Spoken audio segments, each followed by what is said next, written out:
More represented is the Nigerians because they're all on scholarship. Yeah, because they come here on scholarships and they stay. Yeah, yeah, because of the oil.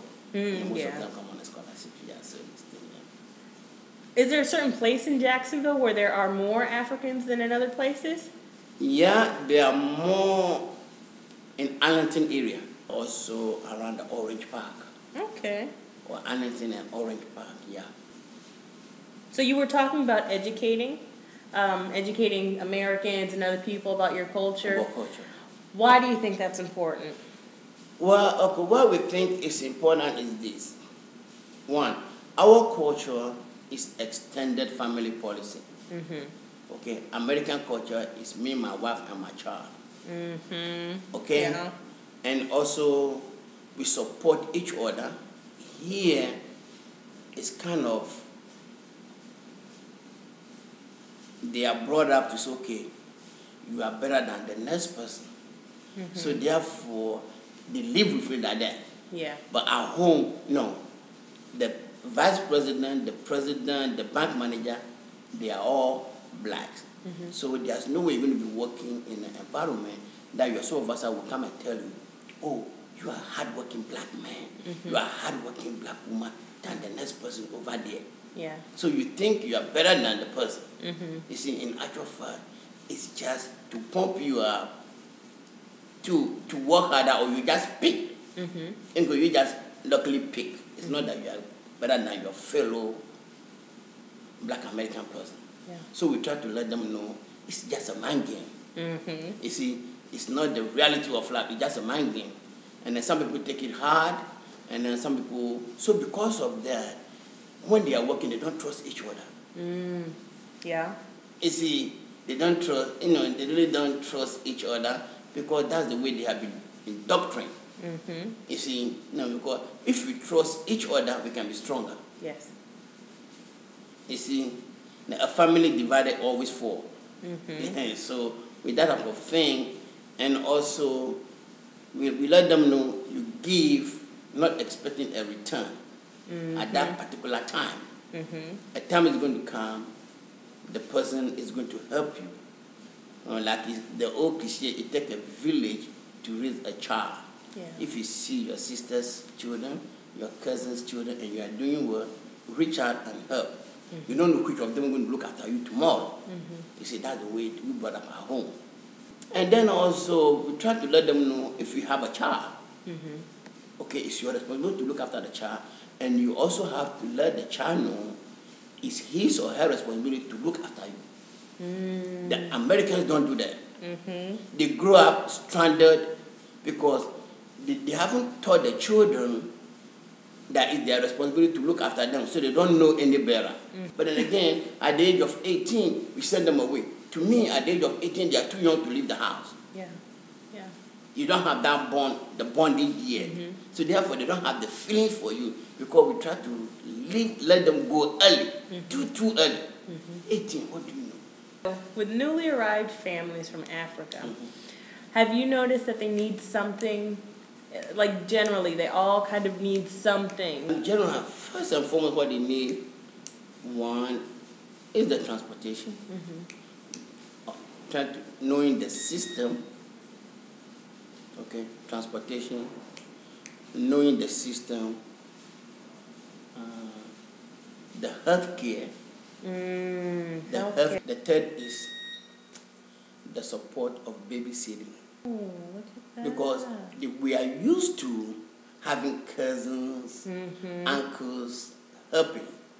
But here, everybody is me, my wife, and my children. Yeah. So the network is totally broken. Yeah. And it takes them a long time to get that network together. Yeah. Yeah, after high school. After high school. So for high school and everything, you did go to school in Africa, right? And now that your son went through school here in the United States, what's the difference? What is something that's different? I know. Okay. The difference between the system here Yes. and the system at home is here education is not a priority or it's not a pride for the family. African system education is a pride for the family. Okay. Now, you the family is assessed based on how many PhD, MDs, lawyers they have. Not how many rich people they have in the family. So also like the Indians. Yes. Okay? Education is what is, important. If you have a family with more educated people, they respect that family. Yeah. Than a family with just a bunch of people just have money. Yes. Yeah. So education is a pride. But also, home, when you get to a certain age, they separate you for science and liberal arts. They don't put you in the same class. Okay. If I don't like history, why are you going to put me in a history class? Yeah. Instead of putting me in physics class or math class. So we are always separated. We're always separated at early age because of how you are because of interest. You are separated early because of interest. So it makes it fun and it makes it challenging. So nobody get the inferiority complex. And as for grades, do grades work the same in Africa as they do here? Behavior is not part. You're going to behave. Yes. Or your parents are going to get you. Yes. Teacher is going to get you, or your parents are going to get you. So that behavior is rare. Yeah. Unless there's always a bad apple in a bunch of people. So like the finger, since we are all not the same, there might be one. There might be one or two. Okay. Yeah. And I know here in high school, a lot of times when you're going to college, they want to know if you've done basketball and are you on clubs and committees and things like that.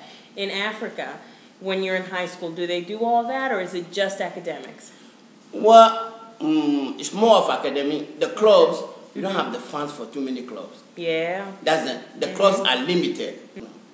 Here the club is good because they give social. Yeah, social, yeah.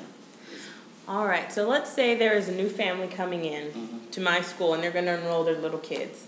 And I'm their counselor. Is there anything you think that is really important for me to tell them as soon as they come in?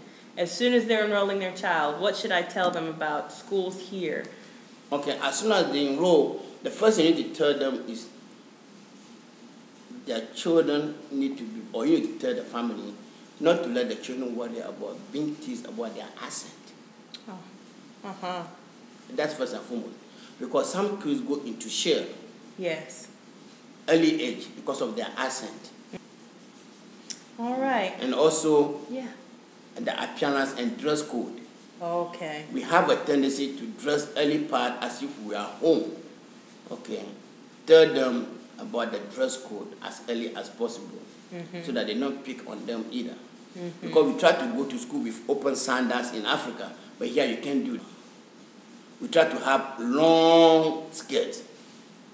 Let them know there's nothing wrong bringing it to the standard here, early age. Okay. Okay. Are there any other organizations that you know of that help Africans when they arrive here? Every country has an organization. The Sudanese have an organization, the Nigerians have an organization, and the Liberians have an organization. Every country just about have, even the Ethiopians have an organization. So every African country just about have a network in town. You just are getting in touch with the right person at the right time. Okay. Yeah. And then even if you talk to somebody from Nigeria, you say you are from Ghana, they're going to call me. And if somebody from Nigeria, I'm going to say, oh, do you know Dr. Achunolo? Do you know this person? No. Okay, then you send them that the way. network. Do you have anything in mind that would be good for me to know? Anything I haven't asked? Yeah, okay. As a counselor, yes. The only thing is because of the culture difference and the expression of ourselves, we become short-tempered at early age when we come. Okay. So when you run into us, something you got to develop, be patient with them, communicate, take the time. It's going to take more than the American system because the American system, they know already. Yes. You see, so we don't know. We are just learning. So patience and time from you will be greatly appreciated.